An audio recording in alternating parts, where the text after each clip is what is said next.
In a world where film, television, video games, technology, toys, lawnmowers, dark matter.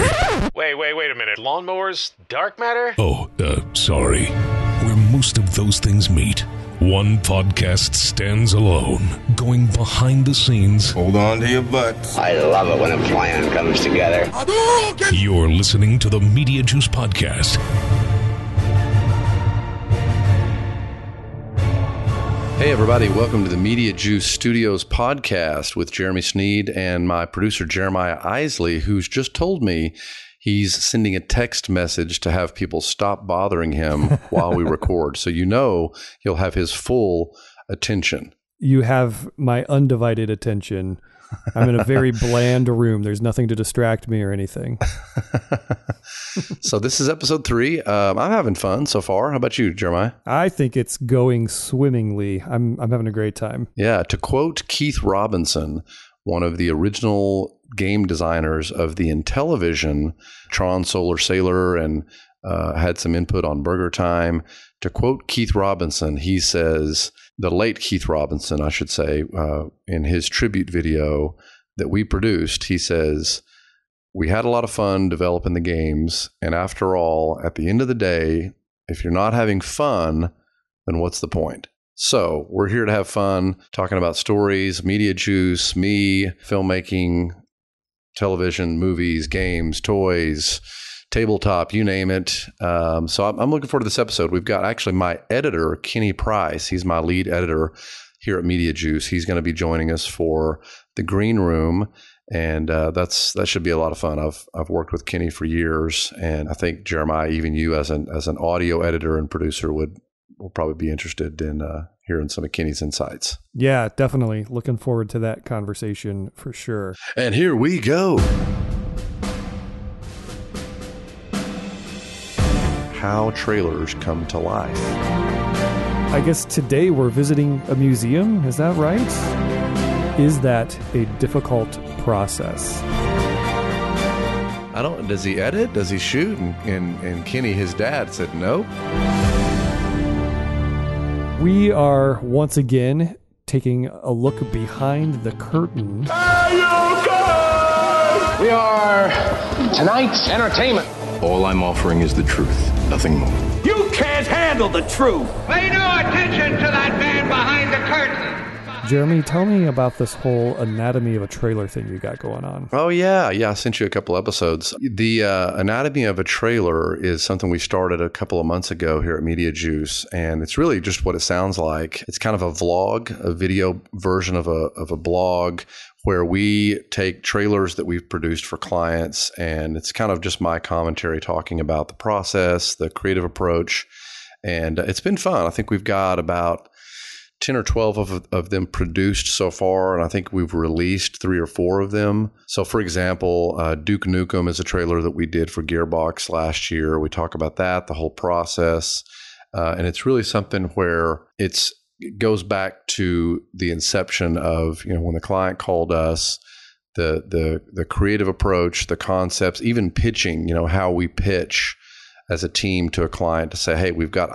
idea 1, 2, and 3. Which do you prefer? And then we take the listener or the viewer through, okay, this is the concept that was chosen and why, and then just how it was executed, the way that we capture the game, the editing style, the music choices, the motion graphics. It's been a lot of fun just because I think it's actually a way for my team to kind of work the muscle of production while we're not, actively working on a trailer, but it's also kind of a post-mortem for all of us because as a production company, when you produce audio, it's like you do so much work and you have deadlines and it's like, oh, I've got to get this done. I've got to get it out to the client and then I've got to go to the next one. And you rarely have time to really stop and do a post-mortem on, oh, wow, that really was cool. And now I do remember that we did X, Y, and Z, and that's how we got to the result. And so I think when I'll go in our recording booth and I'll record kind of my commentary of my thoughts on the whole process. And then, one of our editors will take that and put it to visuals And I think it's, all of the team has worked on Anatomy of a Trailer. And so each editor, whether it's Kenny or Eric or Allie or Patrick, inevitably they'll come in my office and say, I forgot that we used Mocha or we used 3D Studio Max on that text. And that was interesting sometimes it'll inform, the trailer that we're working on at the time or the next project. Say, remember what we did on, Cartoon Network Battle Crashers or Big Buck Hunter or whatever. It's just kind of nice to remind yourself as a creator why you did things the way you did them. And you can learn from, even good work. People always use the term learn from your mistakes, and that's obvious.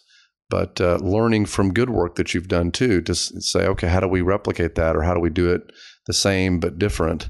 So yeah, it kind of sounds like a big ad for Mediajuice, but I think they're fun. And I think if you're interested in production, filmmaking, television, the process and workflow of an active production company, you might find Anatomy of a Trailer of interest. And it's on our website on the main page.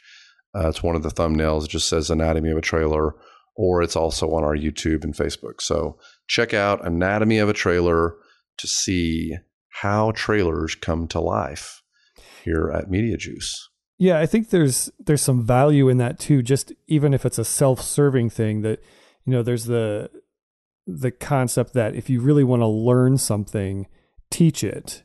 And so as you're kind of going through that process of showing how it's done, what are you learning yourself, whatever that might be? I think it definitely serves a purpose, even on your side of it, where, we're teaching this and we're learning about it as we go as well.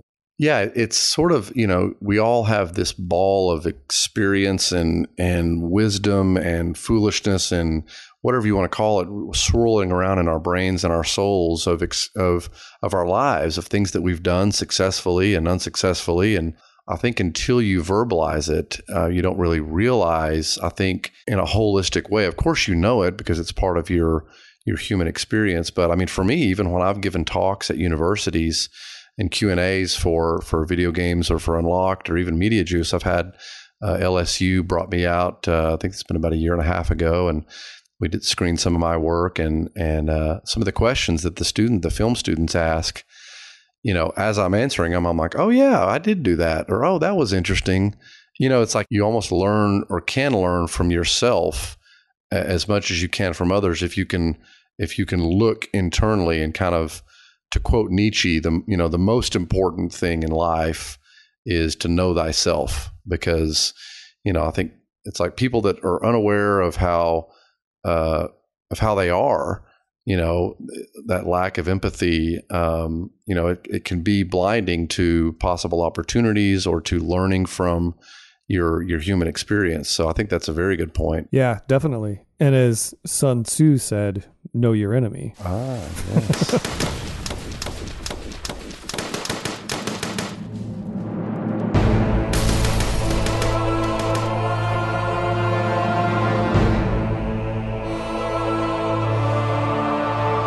Okay, it's time to take a look at the cutscenes for the week. And I guess today we're visiting a museum. Is that right?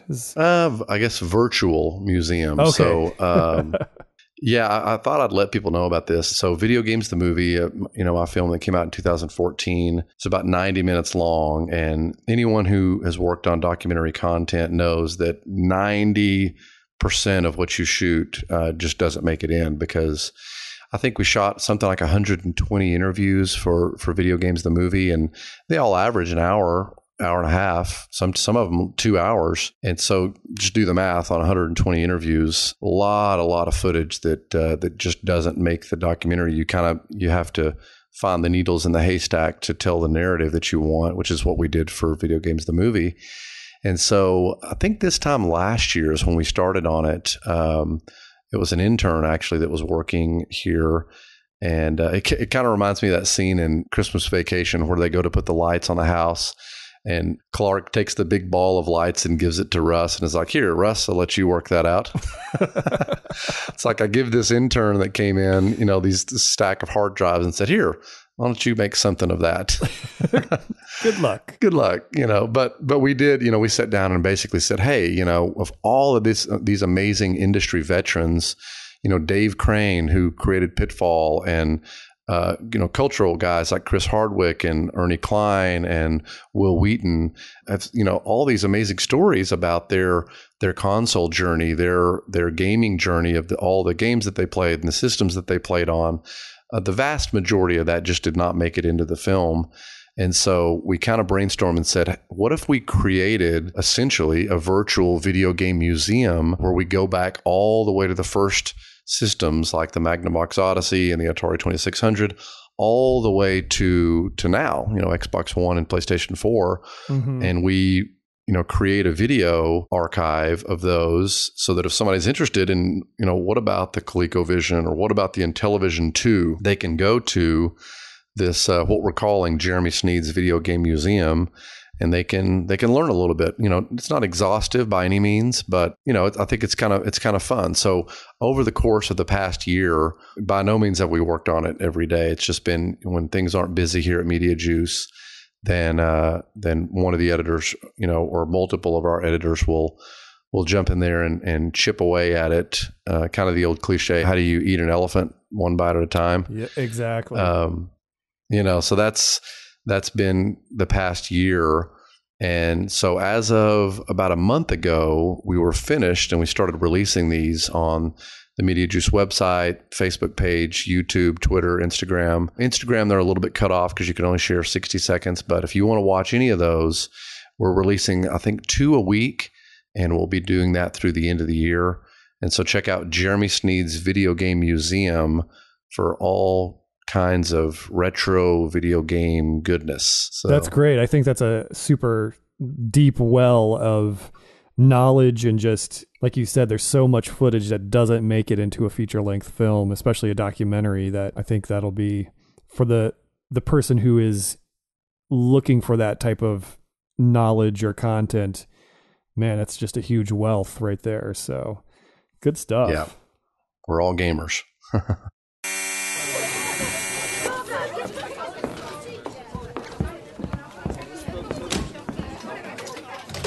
All right. Well, we have stepped into the green room, and joining us today, sitting in the chair across from us, well, not across from me, but you know what I mean, is the head editor of Mediajuice Studios, Mr. Kenny Price. How you doing, Kenny? Welcome to the podcast. Hey, Jeremiah. Thanks for having me. It's good to be here. Absolutely.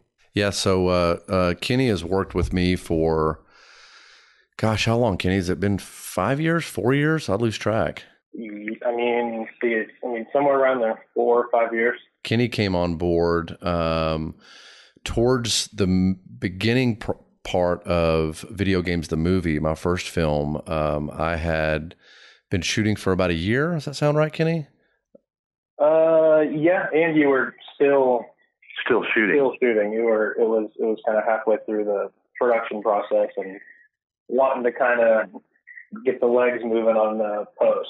Yeah, it was one of those things where, Mediajuice was happening, and so we always had trailers and projects that we're working on for clients. I was kind of coming into like year 2 of shooting footage for Video Games, the movie, and hadn't really started, editing it yet. Kenny, I should say, full disclosure, I've known Kenny since he was a little boy. I mean, what were you, 8, 6? Yeah, the memories I have of you are like similar to like the memories you have of your parents when you're little. They're like kind of foggy, but you remember things. It's like, as long as I can remember my parents, like I remember Jeremy Snead. And I'm like, me and Kenny's mom have an argument ongoing about who bought him this Darth Vader. What was it, a clock or a phone or something? No, it was a Darth Vader piggy bank. And like when you press the button, he would start to rotate, and the music would start playing, and he'd raise his saber. And it was awesome. I played it. I hit that little button and listened to him do his little things so many times till the batteries just ran out. Funny. Well, his mom says somebody else bought it for him for his birthday, but I thought I did. So yeah, I think you did too. I'm pretty sure. I think my mom's wrong. Well, anyway, long story short, I've known Kenny's family. I think it was your dad actually that texted me or called me. It was like 2011 or 2012, and I was like, "Hey, Kenny's going to be moving to Dallas, and are you looking for a new editor?" And I was like, "No, but you can come work for me for free for a while," which is what he did. Was it like 3 months or 6 months? Gosh, yeah, it was about 6 months. I remember he called me and just told me about you and what you were doing, and he was like, "You want to do this?" I was like, "Yeah, sure." So I swung by one day, and you were in the middle of shooting a commercial, and all green in the face, just like new, don't know anything, but I had good work ethic, and I was attentive. And after that first day, you're like, "Hey, so you want to come in tomorrow and do a little editing?" I was like, "Sure." Did that for 6 months, just kind of interned for free as I went to school, and got to the point where I was started to acquire skill, and where I could start to put projects together, and from start to finish by myself, and made myself an asset to you, and started making you pay me. Yeah, dang it. Eventually I had to pay him. Yeah, but you got a good 6 month run out of it, right? That's right. Yeah, he had a good free trial. Well, I mean, honestly, I didn't know what to expect, because I mean, I really knew Kenny as a kid. I knew his family, and when his dad called me, I was like, "Little Kenny?" I mean, that's what we called him, because Kenny's dad's name is Kenny, and so it was Kenny, the dad, and then Little Kenny, which I knew Kenny as like a little kid, and I was like, "Well, does he edit? Does he shoot?" And Kenny, his dad, said nope. Yeah, it was like the only experience I had was I had worked in news for, doing, local news for like a year and a half, and, shooting, editing, and doing that. But I mean, there's, if anybody's ever worked in news knows your creative limits are very, constrained. So yeah, Kenny came in, and I mean, honestly, within a few months, I was like, okay, Kenny's my guy. Like, I had another couple of people working for me, and Kenny kind of immediately became the lead editor, and then the lead editor for not just for Mediajuice, but for Video Games the Movie. And then Kenny and I went into this just year and God, it was Crucible's right. Just a year and a half of editing Video Games the Movie, of just Kenny's sitting at the edit suite. I'm sitting as close to him as I can with my feet propped up without literally being like in his lap. Yeah, it was that time during the VGTM edit was it was important and difficult and awesome and terrible and hilarious and not funny at all. It was an experience, but an experience through which me and you were conjoined at. It's like after that experience, a bond was formed that has lasted up until now and will continue to last. Absolutely. Yeah, man. I mean, I think the same thing. It's like, for years before I got into film, and like I said in the intro, I'd watch behind the scenes and director commentaries on DVD, and you hear about this relationship between the director and the editor. Like the first thing that comes to mind is Tarantino and his editor, I think Sally Minky, but just talking about how intimate that relationship was. And then Spielberg and Michael Kahn and on, just all these great directors talking about their relationship with their longtime editors. And I always thought, I don't get that, because I've always had Mediajuice since 2004, and have a team of editors, 4, 5, 6 editors working at once on, any number of game trailers and commercials and sizzle videos. And not to say those things aren't creative, they absolutely are, but it's always just during the crunch of what a client needs. And so your creativity can be pretty limited there. It's like, hey, we need a 30-second TV spot in 3 days. And so, yes, you can be creative, but within a very limited time frame. Just to chime in here, her name was Sally Menke, who was Tarantino's editor, and she actually passed away in 2010. Yeah, I was close. And you're right, Jeremiah. I had heard that she had passed away a few years ago. Wow, I didn't know that. But something else that Tarantino said about her, about Sally Minky, she's a woman, and he always talked about how he liked to have a female editor because, when he's writing the script and dealing with the studio and shooting the film and being on set and dealing with all the craft people and the crew, that he always said there's so much ego that by the time he gets to the editing room, there's only enough room in the room for one ego. And that as a woman, she brings less ego into the room. And then he enjoyed that it was more of a nurturing atmosphere. No, and it's totally true that whenever you're in that process and having to work with another person in such close proximity, and you're in both of your creative minds are having to mesh together to create one product. It's a dance. It's something that you both have to kind of constantly keep yourself in check. That you want yourself to be in it, and you want to put forth your ideas at the same time. It's a dual relationship, and that has to be woven very carefully, or else it'll just end up being destructive. Yeah, I feel like there's a balance there of I'm putting a lot of myself into this project, and I have really just poured it out here. But I also need to know that it might not be what's best for the project. Am I on the right path there? Yeah, definitely, absolutely. Yeah. Well, and it's interesting because as Kenny and I have kind of joined together, we've Voltroned together over the past 3 or 4 or 5 years, whatever it's been. It's like we'll have new editors come in, and both of us, because Kenny's kind of evolved into, he's the lead editor, but he's also kind of co-creative director with me, because when I'm out of the office, he's running the studio. He's looking at people's rough cuts, looking at deadlines for the client, and really just kind of running the studio. And it's when you get new editors that come in that you're like, I'm not feeling that, or I'm not, and you'll see them get their feelings hurt. Yeah. And you forget, I'm not talking to Kenny, or Kenny's like, I'm not talking to Jeremy. You know what I mean? Yeah. In all honesty, it's like that's something that if an editor doesn't learn, they will always have handcuffs on. If they cannot figure out that emotional maturity to keep yourself in check and just reading the situation and being able to keep your emotions in balance with what's going on, it's like if as an editor you can't have somebody judge your art and tell you it's bad and you not get offended, you're just not going to make it very long in this industry. I imagine the process for editing a documentary is, especially editing for content, is probably a lot more involved. What kind of tips would you give somebody doing an edit that is more for a documentary style project versus something cinematic or a trailer or whatnot? What's the stepping stones to getting that thing kind of under control? Yeah. It might seem kind of basic, but I would say some big tips I would give to somebody who's maybe working on, kind of getting into this or working on their first doc, or a couple of really good tips is, one, be organized. If you are not organized, it will destroy you.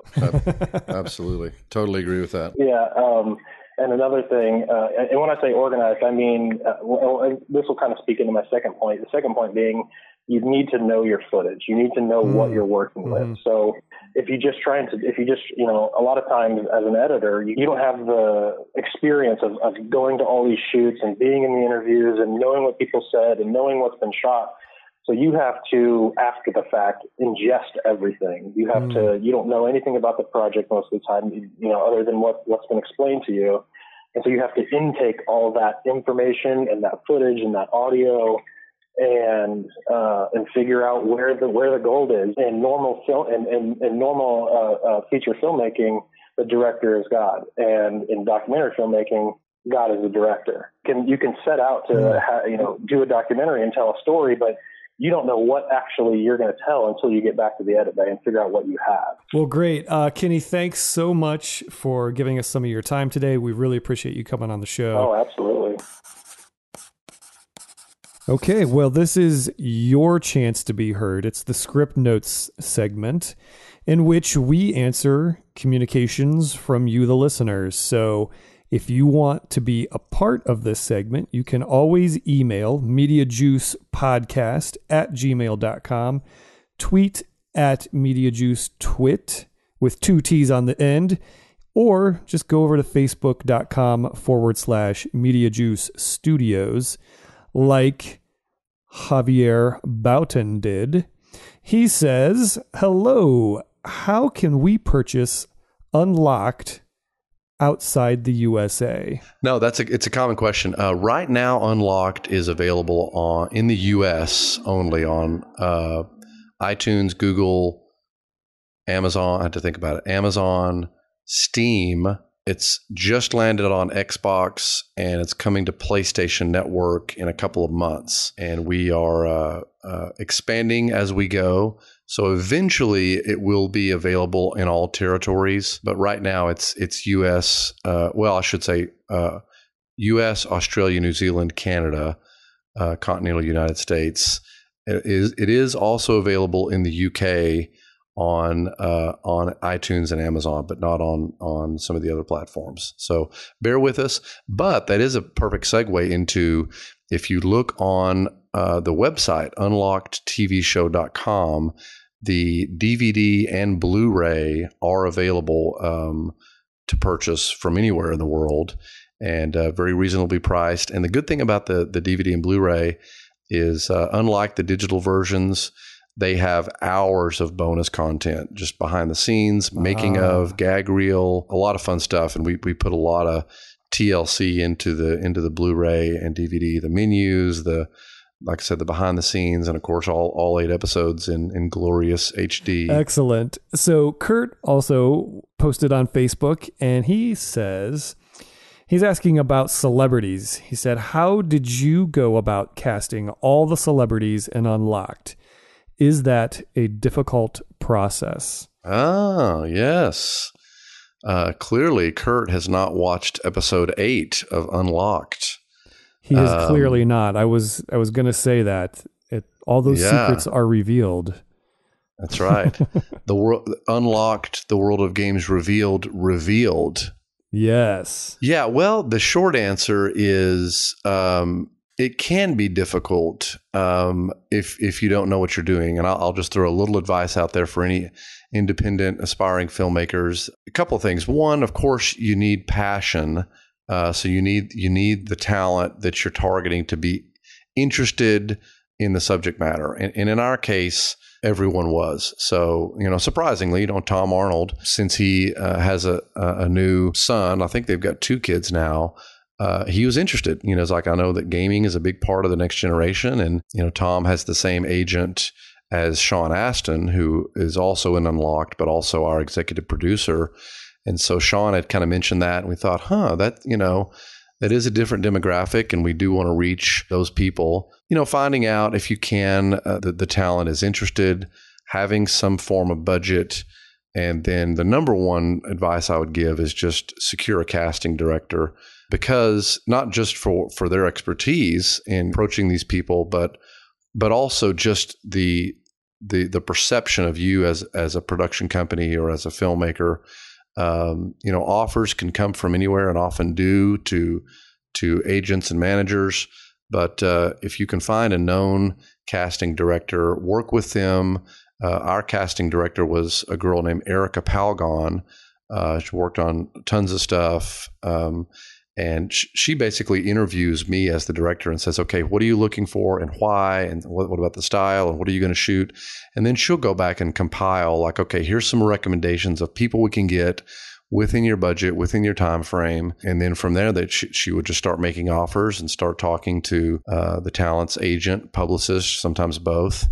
And you go from there. It's a good question, but I'd also say watch episode 8 of Unlocked, because that's really what the entire episode is about, is how we brought the series to life.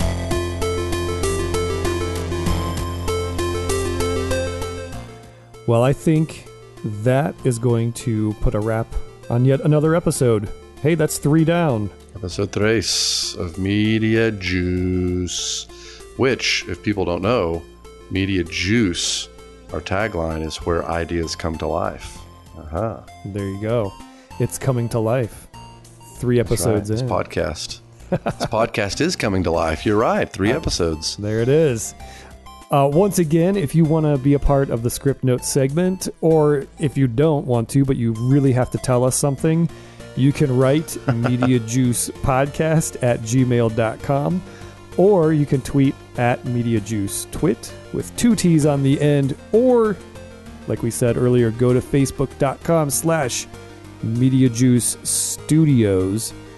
We want to thank Kenny Price for coming on the show with us this week. Thank you, Kenny. And sharing his vast wealth of knowledge in the film industry.